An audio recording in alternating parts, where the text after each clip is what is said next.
Livestock. The livestock farm expanded to include more cattle. Breeding. Certain characteristics can be developed through selective breeding. Incubator. Their baby was so small, she spent 3 weeks in an incubator before going home. Hatch. 10 chicks hatched out this morning. Livestock. Breeding.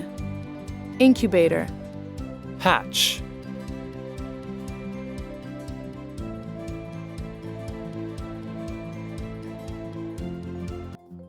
Today, I'd like to introduce Ted Hunter, who used to rear sheep and poultry, but who is here to tell us about a rather unusual type of livestock that he's been concentrating on in the last few years.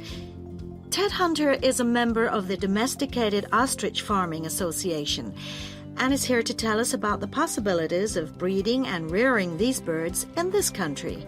Thank you, Paula. When you look at international restaurant menus and supermarkets, they all tend to feature the same range of meats: beef, lamb, chicken, pork, that sort of thing. But people are always interested in something different. And we're now finding that farming can bring new types of meat to our tables. The kangaroo is one animal that's now being farmed for its meat and eaten outside Australia, where it comes from. It looks and tastes rather like rabbit, though it's slightly darker in color. But it is rather tough, so that's a problem for some people. Crocodiles are also being farmed for their meat.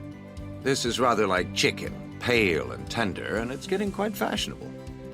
Some people also find it's rather fatty, but I think it makes a really tasty sandwich.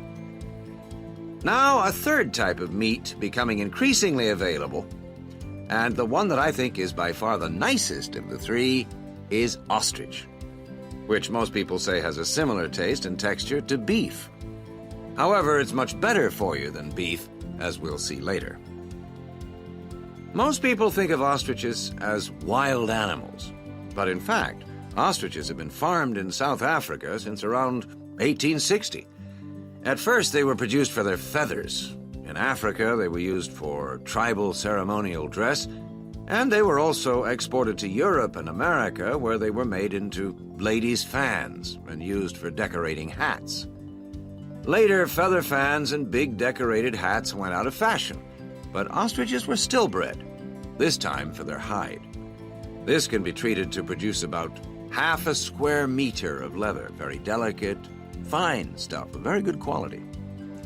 At the same time, some of the meat was used for biltong, the air-dried strips of meat popular in South Africa as a sort of fast food. However, recently there's been more and more interest in the development of ostrich farming in other parts of the world, and more people are recognizing its value as a food source. Ostrich meat is slightly higher in protein than beef, and much lower in fats and cholesterol. It tastes good, too. A series of European taste tests found that 82% of people prefer ostrich to beef. And one ostrich produces a lot of meat, from around 30 to 50 kilograms, mostly from the hindquarters of the bird. Farmed ostriches don't need African climates, and in fact, ostrich farming is now becoming well established in other parts of the world. However, setting up an ostrich farm isn't something to embark on lightly. Mature breeding birds are very expensive. Even a fertilized ostrich egg isn't cheap, so you need quite a bit of capital to begin with. Then the farmer needs special equipment, such as incubators for the eggs. The young chicks are very dependent on human minders and need a lot of attention from the people looking after them. In addition, ostriches can't be intensively farmed. They need space and exercise.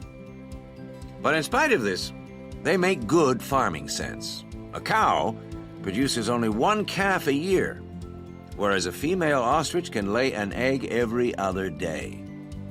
And because the farmers can use incubators and hatched chicks are nourished well and protected from danger, the failure rate on farms is very low indeed.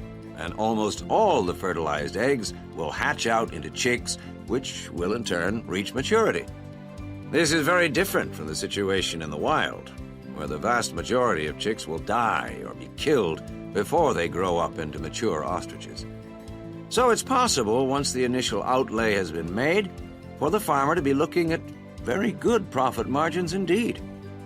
Ostrich farming is still in its early days outside Africa, but we hope that ostrich meat will be freely available soon, and before long will be as cheap as beef.